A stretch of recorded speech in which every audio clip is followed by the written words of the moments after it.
વિભાગની આગાહી પ્રમાણે આજે વલસાડ જિલ્લાના વાતાવરણમાં અચાનક પલટો આવ્યો છે। અઠવાડિયાના વિરામ બાદ ફરી એક વખત વલસાડ જિલ્લામાં વરસાદી માહોલ છવાયો હતો। સવારથી જ જિલ્લાના અંતરિયાળ વિસ્તારોમાં વાદળછાયું વાતાવરણ સર્જાયું હતું। તો વાદળછાયા વાતાવરણ વચ્ચે ધરમપુર અને કપરાડા સહિત આસપાસ વિસ્તારમાં વરસાદ વરસ્યો હતો। ભારે ઉકળાટ અને બફારા બાદ વરસાદ વરસતા વાતાવરણમાં ઠંડક પ્રસરી હતી। આથી લોકોએ ગરમી અને બફારાથી રાહત અનુભવી હતી। જો કે વરસાદને કારણે ખેતીના પાકને નુકસાનની ભીતિ હોવાથી ખેડૂતોમાં ચિંતા સતાવી રહી છે। હવામાન વિભાગે પણ જિલ્લામાં વરસાદની આગાહી કરી હતી। ખેડા પાસે ઓઇલ ભરેલું ટેન્કર પલટ્યું તો હજારો લીટર ઓઇલ રસ્તા પર ઢોળાઈ ગયું। આસપાસના ગ્રામજનો ઓઇલ ભરવા માટે દોડી આવ્યા હતા। જોતજોતામાં હજારો લીટર ઓઇલ ગ્રામજનો લઈ ગયા અને ટ્રકના ડ્રાઈવરના જણાવ્યા મુજબ ઢોર રસ્તા વચ્ચે આવી જતા તેણે અચાનક બ્રેક મારી અને ટેન્કર પલટી ગયું હતું।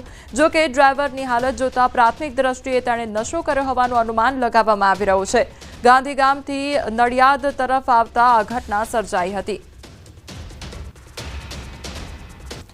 તો ઓઇલ રસ્તામાં પલટી મારી ગયું હોય તે પ્રકારની ઘટના સામે આવી છે। જે ઓઇલ ટેન્કર હતું તે રસ્તામાં પલટી ગયું હતું અને તેના કારણે જે ઓઇલ હતું તે પણ રસ્તામાં ઢોળાઈ ગયું હતું। તો બીજી તરફ ત્યાંના સ્થાનિકો રસ્તા પર ઉતરી આવ્યા હતા અને ઓઇલ ભરીને જતા નજરે પડ્યા હતા। પામોલેન કેવું ઢળેલું છે લેવા માટે ગ્રામજનો બધા આવી ગયા છે, ભરીને લઈ જાય છે। ટેન્કર ને ડ્રાઈવરે હોશિયારી રાખીને સાઈડમાં લીધું છે, જેના લીધે રોડ ચાલુ રહે। પલટી ખાતા પહેલા એને સાઈડમાં લીધી। શપથ વિધિ થવાની છે ત્યારે કયા પ્રકારની તૈયારીઓ હાથ ધરવામાં આવી છે તેના પર એક નજર કરીએ।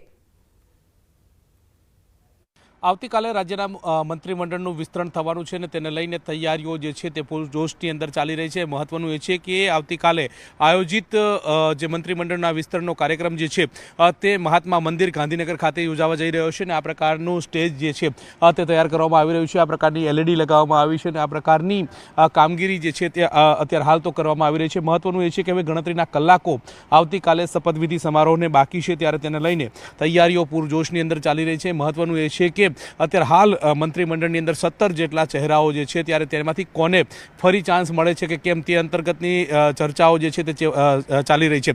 તે અંતર્ગતની વાત કરીએ તો અત્યારે હાલ તમે જોઈ રહ્યા છો કે મહાત્મા મંદિર ખાતે તમામ ખુરશીઓ જે છે તે ગોઠવી દેવામાં આવી છે। સેંકડો ખુરશીઓ જે છે તે ગોઠવાયેલી છે। તમામ ધારાસભ્યો જે છે ભારતીય જનતા પાર્ટીના તેમને ગાંધીનગર ન છોડવાની સૂચના જે છે તે પણ આપવામાં આવી છે અને તમામ પ્રકારની તૈયારીઓ અત્યારે હાલ તો કરવામાં આવી રહી છે। મહત્વનું એ છે કે આવતીકાલે ઠીક 11 વાગે આ મંત્રીમંડળનું વિસ્તરણ જે છે તે થવાનું છે। તે અંતર્ગત મહત્વના જે કેન્દ્રીય નેતાઓ જે છે તે પણ ગુજરાતની અંદર જોવા મળશે અને આવતીકાલે રાજ્યપાલ આચાર્ય દેવવ્રત જે છે તે શપથ લેવડાવશે નવા મંત્રીઓને।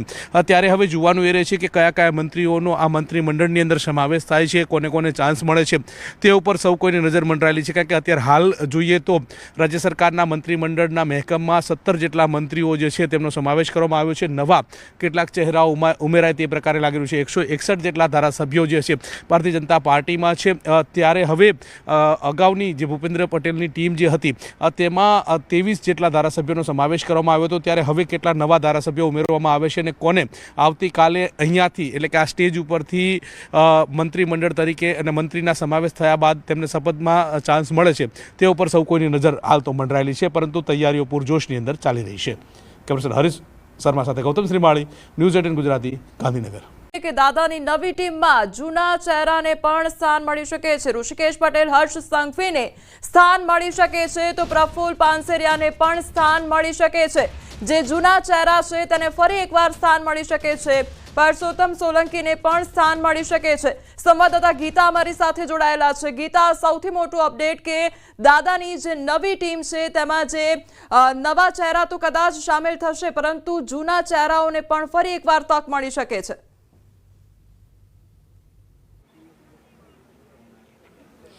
જી, આપે જે 4 નામ કયા એમાં સૌથી મહત્વનું નામ જે આપ છેલ્લે બોલ્યા છો એ છે પરસોત્તમ સોલંકી। પરસોત્તમ સોલંકી એ એક એવું નામ છે, જ્ઞાતિ સમીકરણ આધારિત એક એવા મંત્રી છે કે જ્યાં સુધી તે પોતે ના પાડે કે મારે ચૂંટણી નથી લડવી ત્યાં સુધી રાજ્ય સરકાર તેને પડતા મૂકવાનો વિચાર સુદ્ધા સ્વપ્ને પણ ન કરી શકે. આ એક જમીની હકીકત છે, આ એક જમીની સત્ય છે. જ્યારે પરસોત્તમ સોલંકી ચૂંટણી લડવાની ના પાડે કે મંત્રીપદ માટે ઇનકાર કરે, કારણ કે હાલ ધારાસભ્ય તો છે જ, જો એ ઇનકાર કરે તો જ તેમના જે ભાઈ છે, નાના ભાઈ છે હીરાભાઈ સોલંકી, તેને તક મળી શકે તેમ છે. બાકી પરસોત્તમ સોલંકી જ્યાં સુધી છે ત્યાંથી એ કોળી સમાજનું એટલું મોટું નામ છે અને એટલું બધા એમના ફોલોઅર્સ છે, એટલે જો એને નુકસાન પહોંચાડવું એટલે સીધું મતોને નુકસાન પહોંચાડવું. એટલે ભાજપ ક્યારે એવી આત્મઘાતી વૃત્તિ કરી શકે નહીં પક્ષ માટે. એટલે પરસોત્તમ સોલંકી આ તમામ લિસ્ટમાં સૌથી મહત્વનું નામ છે કે પરસોત્તમ સોલંકી કોઈપણ સંજોગોમાં એવું ના બને કે રિપીટ ન થાય, સિવાય કે એમની પોતાની ઈચ્છા ના હોય તેમની હેલ્થના કારણે. પણ અત્યાર સુધી એવું બન્યું છે કે તેઓ વ્હીલચેર પણ આવતા રહ્યા છે. જ્યારે પણ પક્ષ માટે વોટિંગ કરવાનું હોય ત્યારે નાદુરસ્ત તબિયત હોવા છતાં પણ તેઓ આવતા રહ્યા છે અને ઘરે બેસીને પણ તેઓએ સરકારમાં તેમનું યોગદાન આપ્યું છે. એટલે એ જોતાં મને નથી લાગતું કે પરસોત્તમ સોલંકી પોતે કોઈ એવી ઈચ્છા વ્યક્ત કરે. ને જ્યાં સુધી પરસોત્તમ સોલંકી એની ઈચ્છા નહીં વ્યક્ત કરે ત્યાં સુધી પરસોત્તમ સોલંકીને હટાવવાનું સામર્થ્ય ભાજપમાં નથી એવું કહી શકાય. કારણ કે વોટ તેમની પાસે છે, એમની પાસે જે છે તે જો એમની પાસેથી મેળવવું હોય તો ભાજપે એમને મંત્રીપદ તરીકે કન્ટિન્યુ કરવા પડે. એટલે પરસોત્તમ સોલંકી એકમાત્ર એવું નામ છે કે જે આપણે માની શકાય કે જે નિશ્ચિત છે. એ સિવાય સંભાવનાઓની જો વાત કરીએ તો એ સંભાવના હર્ષ સંઘવીની પણ છે કે એને અત્યારે તેઓ રાજ્યકક્ષાના મિનિસ્ટર છે, હોમ મિનિસ્ટર છે, તેમને કેબિનેટ મિનિસ્ટર બનાવાય.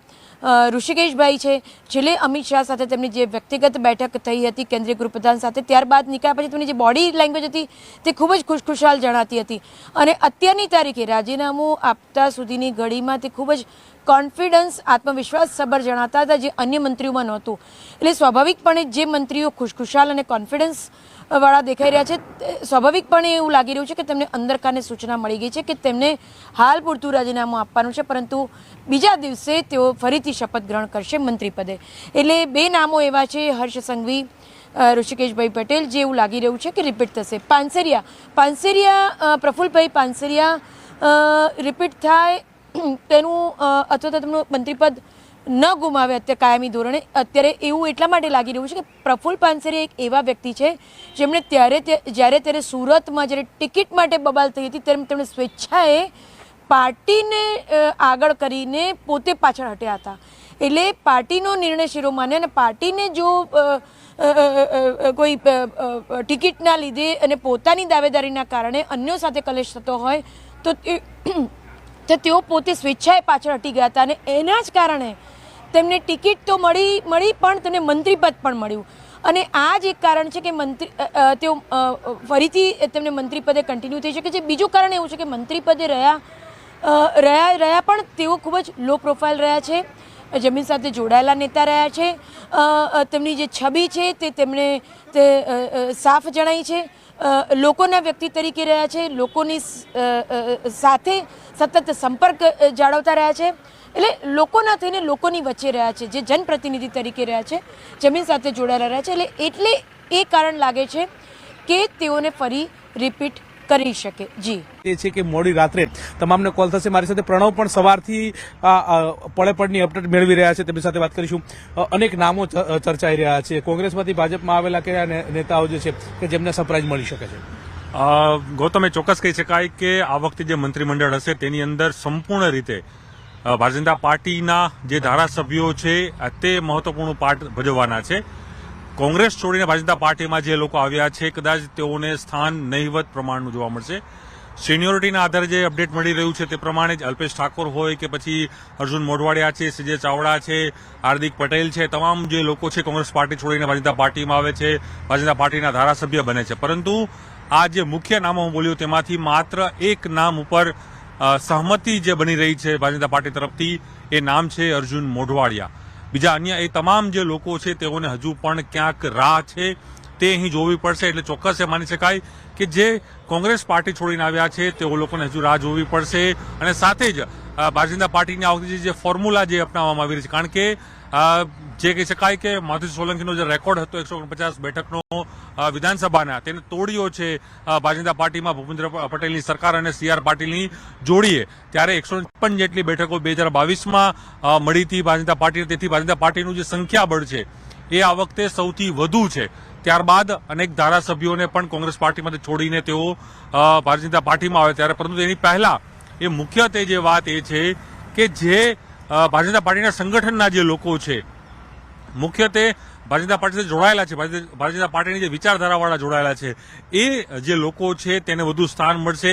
એમાં પણ જે 3 મહત્વની વાતો જે ન્યૂઝીલેન્ડને મળી રહી છે તે પ્રમાણે કે નવા ચહેરાઓ હશે, સિનિયર ધારાસભ્યોને પણ અહીં સ્થાન મળશે, કારણ કે એ પણ ઉહાપો ભારતીય જનતા પાર્ટીમાં હતો કે સિનિયરોને અવોઇડ કરવામાં આવી રહ્યા છે, પરંતુ એ સિનિયર જે ધારાસભ્યો છે તેને પણ આ મંત્રીમંડળમાં સ્થાન મળશે.